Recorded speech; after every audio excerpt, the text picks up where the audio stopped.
Yaxşı ki bu aparatı aldım. Səsinizi eşitdim heç olmasa. Deyirdin çox bahadır. Nəyimizə lazımdı? Gördün, lazım oldu.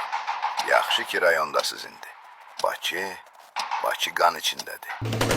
Dəstəmizə durdular, sinəmizdən vurdular, günahsızlıq qırdılar, 20 yanvar günü. Geriyə çəkilmədik, qorxu nədir bilmədik, şəhid oldum ölmədik 20 yanvar günü. Neçə qəhrəman susturuldu hər an, küçələrdə atdılar 20 yanvar günü. Neçə günahsız insan boyandı qana, zalimlar zülm etdi məzluma cana, matəm əks olundu Azərbaycana, bu tarix yazıldı bəd qarayanlar. Yollar qan izi ilə qırmızı aldı, güllələr susmadı, canları aldı.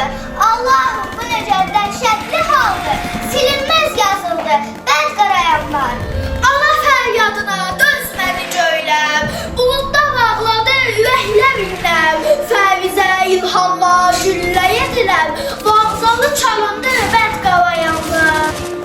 Bugün hüzün günü, dərd günü deyil, qəharət günüdür, qürur günüdür, xalqın varlığını təsdiq eləyən şərafət günüdür, möhür günüdür.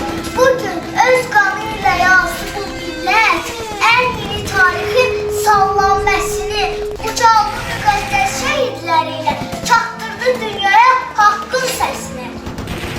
Nə ədalət, nə girsən, vallah yoxdur o gecə. Zalim zülüm əli ilə haqqı boğdu o gecə. Kimə deyim dərdimi, kəsibkar namərdəmi? Vətənim qan ağladı, qara yanvar gecəsi, sızım sızladı, qara yanvar gecəsi. Sanki qəsdə durdular, ateşləyib vurdular.